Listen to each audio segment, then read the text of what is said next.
Olá, pessoal, bem-vindos a mais um episódio do VeraCast. Hoje nós vamos falar aqui sobre um tema muito preocupante, que são os casos alarmantes de dengue no nosso país. Para esclarecer todas as dúvidas, inclusive sobre a vacina que já está disponível, nós convidamos aqui a doutora Carla Robalo, que é coordenadora do Pronto-Socorro do Veracruz. Bem-vinda mais uma vez ao VeraCast. Obrigada, pessoal. Agradeço aí o convite. Vamos conversar sobre esse assunto importante. Com certeza, com a gente também, doutor Átila Venditti, gerente médico também do Veracruz. Olá. Olá, muito obrigado pelo convite. É um prazer estar aqui com vocês. A gente já começa aqui olhando para os números e eu confesso que sempre que a gente olha para as estatísticas da dengue, a gente fica preocupado, né? Em 2024, foram mais de 6.600.000 casos e mais de 6 mil óbitos. A gente pode dizer que foi mais um ano de um recorde triste no país, né, doutor? Exatamente. O que chamou a atenção nesse ano de 2024, né, além do número alarmante de casos novos, né, 6.600.000, foi praticamente 4 vezes maior do que a gente teve no último ano, de 2023, que haviam sido 1.600.000 casos no Brasil inteiro, mas também uma coisa que chama muita atenção foi o aumento do número de óbitos. E no ano de 2023, nós tínhamos tido 800 óbitos no Brasil e em 2024 nós tivemos 6.000 óbitos.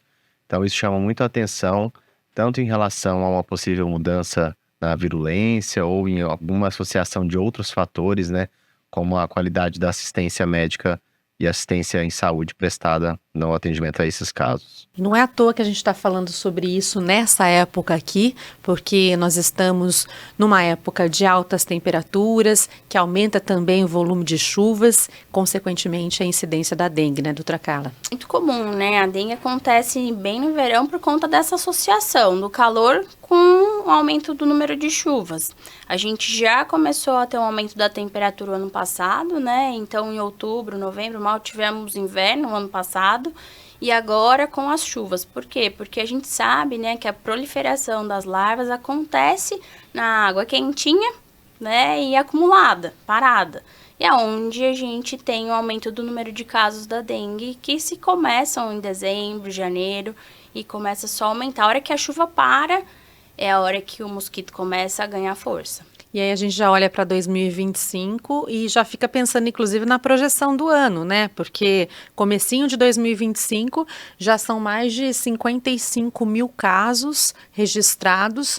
Existe uma projeção preocupante também para esse ano, doutor? A projeção para esse ano ela é um pouco mais complexa. Se a gente for pensar no número de novos de casos, nós provavelmente teremos algo semelhante ao que aconteceu no ano passado. Mas ainda há algumas incertezas sobre como vai ser esse cenário, especialmente porque a gente tem agora uma mudança em um dos principais fatores, que é o sorotipo que está circulando. Nas últimas epidemias que nós tivemos desde 2008, 2015, 2023 e 2024, os sorotipos prevalentes foram o sorotipo 1 e 2. E agora a gente tem já circulando desde dezembro de 2024 o sorotipo 3. E a última vez que a gente teve uma grande circulação desse sorotipo no Brasil foi em 2007. O que isso significa? Que grande parte da população de 2007 para cá, ela não foi exposta a esse vírus, a esse sorotipo, e, portanto, ela está suscetível. Porque uma vez que você já teve imunidade, já teve contato com o sorotipo 1 e 2, você é imune àquele sorotipo para o resto da vida, mas não a um outro sorotipo. Então, hoje nós temos uma grande parcela da população, a gente chama de acúmulo de suscetíveis, né, do ponto de vista da saúde pública.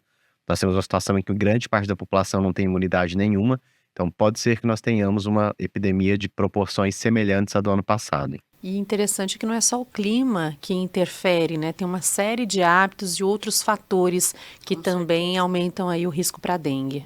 Sim, é importante, né? A gente sabe que a gente vem enfrentando, dentro das últimas epidemias, uma dificuldade das pessoas em aderirem, né? Essas situações que a gente tem que ter na rotina, né? Então, a velha, colocar a florzinha, não é para deixar água acumulada ali, né?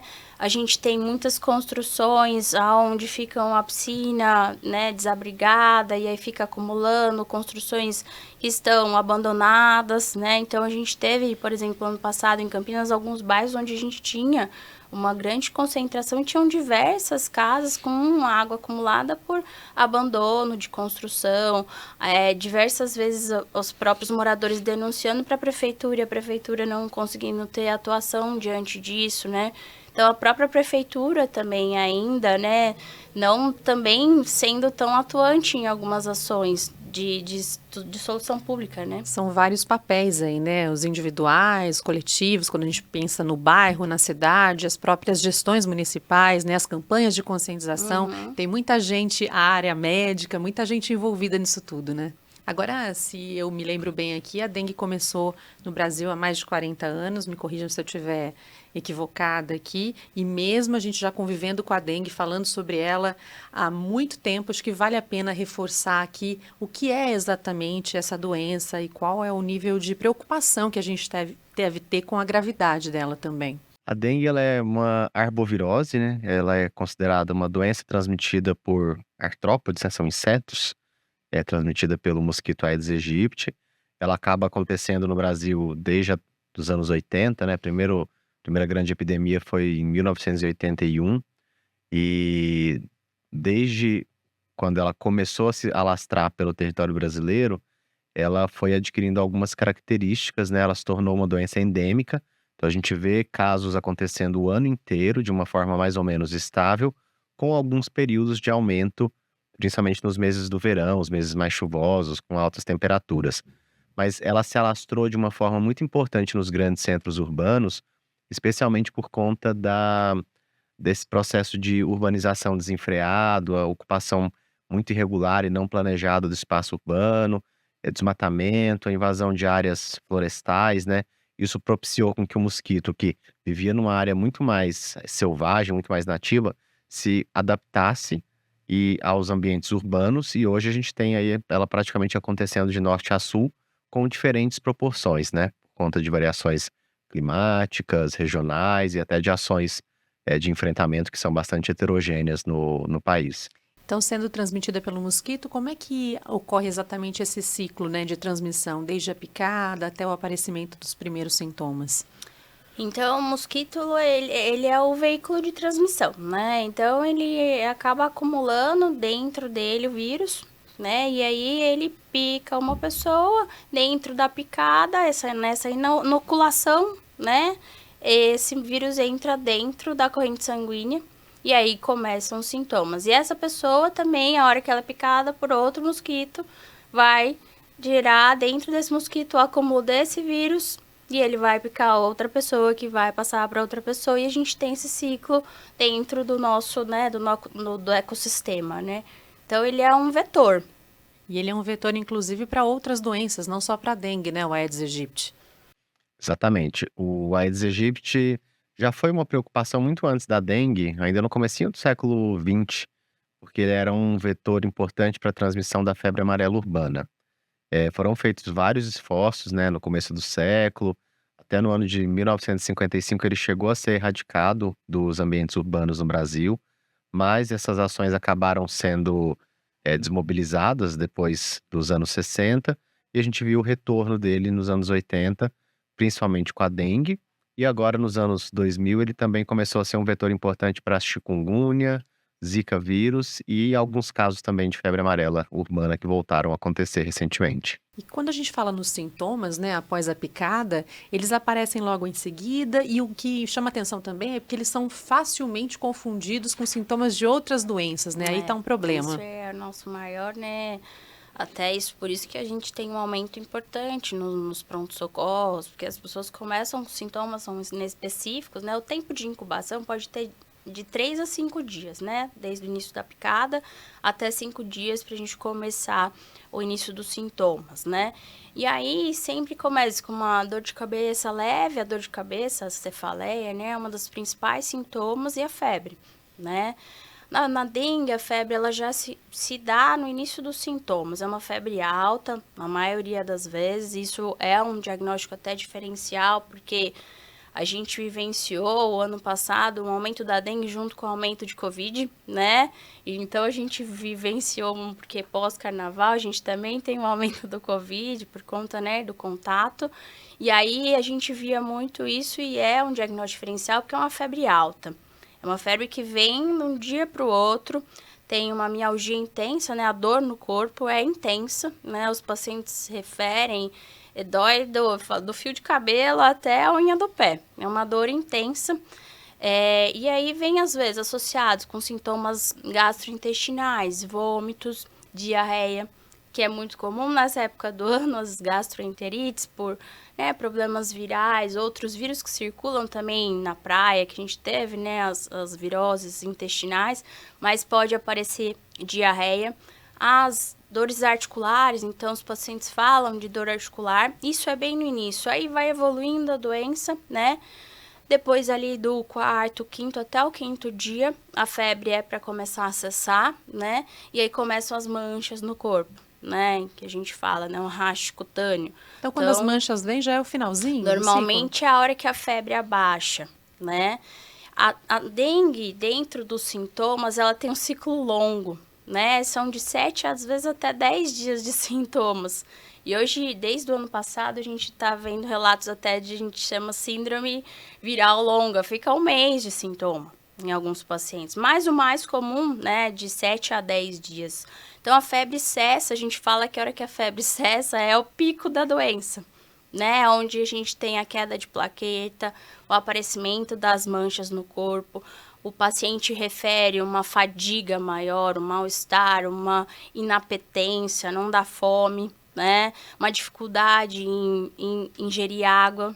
Então, a gente tem os pacientes vêm porque não estou conseguindo tomar água nessa hora que é a mais importante, que é a hora que cai a plaqueta, hora que a gente, às vezes, tem que internar o paciente para manter um acompanhamento, uma observação, e a hora que a gente começa a perceber os sinais de maior gravidade. Então, começa depois do quinto, sexto dia, os sinais até da doença mais hemorrágica, né? Os sangramentos ou as quedas importantes de pressão, e aí os sinais de gravidade. A queda de plaquetas, a queda de plaquetas é um marcador que sempre está no alerta dos médicos, né? Por quê? A alteração das plaquetas, ela é uma alteração frequente, né, durante a fase aguda da dengue, e não necessariamente ela está relacionada à gravidade. Quando você tem um paciente com queda de plaquetas, o que a gente vai monitorar é o quão intensa é essa queda. Todo paciente vai ter ali, nosso nível de plaquetas normal, ele é entre 150.000 ou 450.000. Todo paciente durante o período de fase aguda da dengue, ele vai ter ali 120, 110, 90.000 plaquetas, até 80, é normal, isso faz parte do curso da doença. Mas quando esse nível começa a cair para valores menores do que 50.000, 40, 20.000, isso começa a mostrar para a gente um sinal de potencial gravidade, e é quando a gente precisa ter um monitoramento mais intenso. Trazer esse paciente para mais perto, interná-lo, monitorar, eventualmente até deixar num leito de UTI quando as plaquetas estão menores que 20.000, por exemplo, porque qualquer esforço ou qualquer trauma pequeno pode resultar num sangramento importante, e aí é que vem as complicações mais importantes da dengue. E tem alguma relação entre a gravidade e o tipo de dengue que a pessoa tem, aquilo que você estava explicando para a gente ali no início? A gente percebe hoje que existem alguns subtipos, alguns sorotipos do vírus da dengue que eles podem provocar doenças um pouco mais graves. É sabido que o sorotipo 3 tem uma tendência a provocar doenças mais graves do que o sorotipo 1 e 2. Isso também é um fator de alerta para a gente esse ano, né? Pensando que grande parte da população não tem essa imunidade acumulada aí desde 2007. Então, a gente sabe que esse sorotipo, ele realmente pode provocar um grau maior de plaquetopenia, um grau maior até de evolução para síndrome de choque. E a dengue hemorrágica, ela pode acontecer em quais casos, em que situações? A dengue hemorrágica, ela pode acontecer tanto numa primeira infecção, né, independente do sorotipo, e aí hoje ainda não se sabe muito bem o que é que provoca a evolução de um primeiro caso para dengue hemorrágica, mas existem grupos específicos, né? Os idosos, crianças menores de 2 anos, alguns subgrupos dentro da população adolescente, que inclusive são os focos hoje da vacinação, né? Mas também pode acontecer com maior frequência num segundo episódio, por algum fenômeno imunológico que acaba potencializando a evolução da vasculite, da fragilidade vascular que esse paciente apresenta e acaba evoluindo para as formas hemorrágicas. No caso dessas outras doenças também transmitidas pelo Aedes aegypti, a manifestação delas é diferente da dengue? As doenças transmitidas pelo Aedes aegypti, elas são muito semelhantes, embora tenham as suas particularidades, as suas diferenças, que são pequenos detalhes, né? Se a gente pega, por exemplo, a dengue, ela tem uma febre muito mais alta, dor de cabeça muito intensa, dor nas articulações, dor na musculatura, dor pelo corpo inteiro. Quando a gente fala da Zika, ela às vezes não cursa com febre, é uma febre até um pouquinho mais baixa, ela tem uma característica muito mais relacionada ao rush cutâneo, aquele vermelhão que aparece, é um vermelhão muito característico, e o impacto dela é muito mais relacionado a um público-alvo que é de gestantes, né, por conta do risco de microcefalia. Quando a gente fala de chikungunya, ela também geralmente vem acompanhada de um quadro de febre, mas ela provoca uma artrite muito importante. Ela cursa com inchaço, vermelhidão, as articulações ficam bem doloridas. Então, cada uma delas tem algo que se sobrepuja e acaba ajudando a gente a pensar em maior probabilidade de um diagnóstico ou de outro, mas o diagnóstico é sempre laboratorial, né? A gente precisa coletar as sorologias para fechar o diagnóstico correto, nunca só pelas manifestações clínicas. A gente estava falando aqui da preocupação com o número de óbitos, né, que foi muito alto em 2024 aqui no Brasil. O que faz uma pessoa chegar a perder a vida por causa da dengue, né? Que nível de gravidade é esse? Marcela, a gente tem diversos locais no nosso Brasil onde a assistência é muito precária, né? Então, hoje a gente percebe o quanto a dengue é uma doença muito monitorada. A gente se antecipa com uma internação adequada, a gente tem uma hidratação adequada, acesso à saúde adequado. Então, isso acaba fazendo com que a mortalidade seja menor, né? A gente, às vezes, eu vejo no SUS e no convênio, tem uma diferença. Tinham pacientes do SUS que coletavam hemograma, demorava 5 dias para ser o resultado, 5 dias já estamos no meio da doença, né? Tô vendo uma plaqueta de 5 dias anteriores. Então, esse monitoramento dentro da dengue, ele é essencial para a gente diminuir a mortalidade. Então, apresentou sintoma, a orientação é procurar realmente um médico imediatamente. Especialmente nesse período agora em que a gente tem maior número de doenças que são semelhantes circulando, né?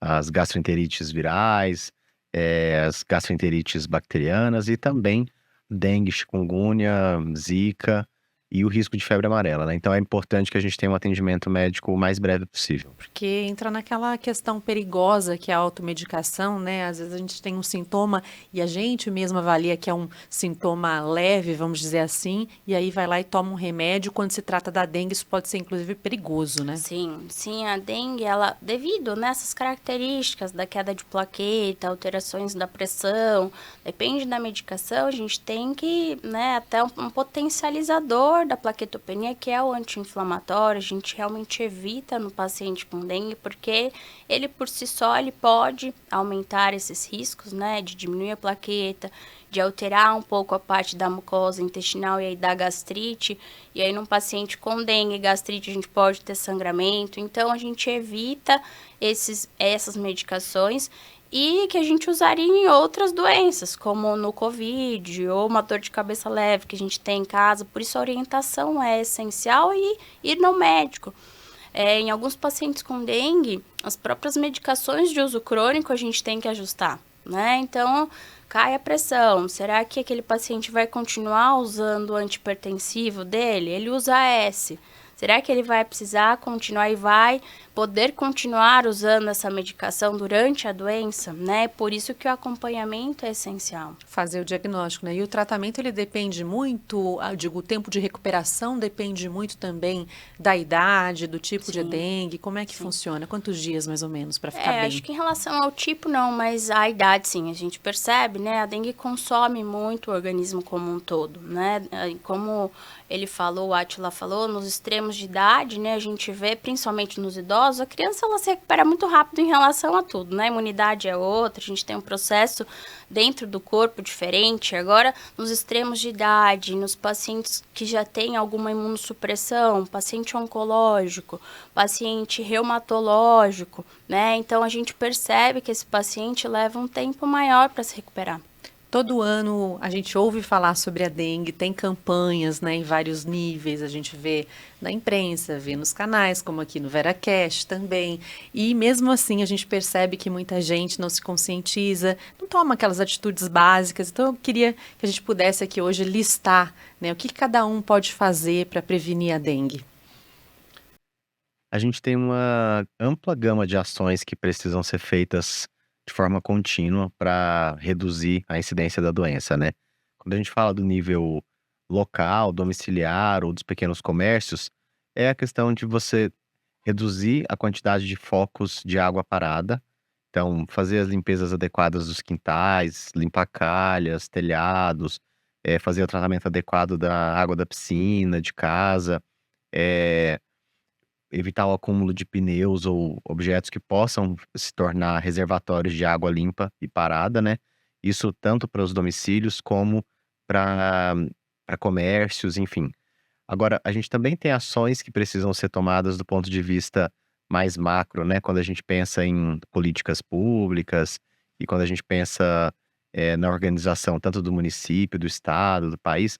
Isso é importante ter um envolvimento tanto para conscientização das pessoas, mas também para a adoção de novas ferramentas que possibilitem o controle, do número de casos e também melhores políticas de planejamento da ocupação do espaço urbano, saneamento básico, que a gente vê que é bastante heterogêneo no país. Eh, Existe um conjunto, então, de ações que precisam ser tomadas, que envolvem tanto ações individuais, mas também ações coletivas e mais políticas. Tem um método, né, chamado Volbach. Eu queria entender que método é esse e se ele funciona em toda a cidade, se ele pode ser viável, vamos dizer assim. Esse método Volbach é um método bastante interessante, né? Ele inclusive já é financiado por algumas iniciativas do Ministério da Saúde em alguns municípios brasileiros. O que ele faz é uma técnica muito simples, que está presente na natureza e que por algumas pesquisas foram identificadas, né? Existe uma bactéria chamada Wolbachia, que ela é até presente em vários insetos na natureza, e essa técnica consiste na aplicação dessa bactéria no mosquito Aedes aegypti, porque essa bactéria ela é capaz de provocar a infertilidade do mosquito. Então ele não consegue se reproduzir e colocar novas larvas. Então ela promove um controle, praticamente um controle biológico do mosquito na ocupação dos espaços urbanos, e com isso a gente consegue controlar a proliferação do mosquito e, consequentemente, a disseminação da doença. Tem sido uma medida efetiva. Nos municípios que têm testado isso no Brasil, tem sido uma medida potencialmente capaz de reduzir até 60% dos novos casos de dengue. Olha que interessante. Então é uma ferramenta que tem um potencial grande para ser ampliado e para possibilitar um controle que vá muito além só desse controle local, doméstico, das pequenas ações de Sim. conscientização. E vamos lembrar que tem vacina, né, doutora? A vacina começou aí, né, há 2 anos, vários estudos, né, vieram trazendo a vacina já, estudos de fora. Acho que um grande desafio da vacina é o reflexo da própria população, uma vacina que veio de fora, né, a dengue é uma coisa muito latina, né, então os desafios que isso vem acontecendo no nosso país estão relacionados, né, ao próprio humano que é diferente, né, as vacinas foram estudadas em outra população, e aí a gente vem trazendo para nossa realidade, começou o ano passado, né, então o governo implantou nos adolescentes, inicialmente, que é a população até alvo, por conta, né, algumas possíveis maiores gravidades nessa população e também pela disseminação. O adolescente é o que mais sai de casa, o adolescente ele acaba sendo um vetor também, né, do vírus, e aí acaba disseminando mais. Se você consegue prevenir nessa população, na teoria você diminuía um pouco a circulação do vírus também e do mosquito infectado. Então hoje ela está disponível para essa faixa etária. Isso. Dentro do SUS, né? Já a gente hoje tem algumas clínicas privadas que têm, né, a disponibilidade da vacina para outras idades, com prescrição médica e indicação médica. E como funciona? Quantas doses são? São 2 doses, né? Então, a gente tem a primeira dose, depois tem outra aplicação, tem a de 6 meses depois, né? Tem uma segunda dose. Doutores, queria agradecer demais a participação aqui no VeraCast. Vocês trouxeram informações muito importantes, né, para que a gente possa se conscientizar, ajudar nesse combate ao mosquito transmissor da dengue e de outras tantas doenças, e que em 2025 a gente possa ver um cenário um pouco diferente do que no ano passado é a nossa torcida, né? Obrigada, doutora Carla. Obrigada, Marcela. Agradeço o convite e vamos para o desafio da dengue 2025. Vamos lá. Obrigada, doutora Átila. Prazer recebê-lo. Muito obrigado pelo convite. Foi um prazer. E nós vamos ficando por aqui também. Espero que vocês tenham gostado do conteúdo de hoje. A gente se vê na próxima terça-feira, combinado? Às 8 da noite em ponto, em mais um episódio exclusivo do VeraCast. Até lá!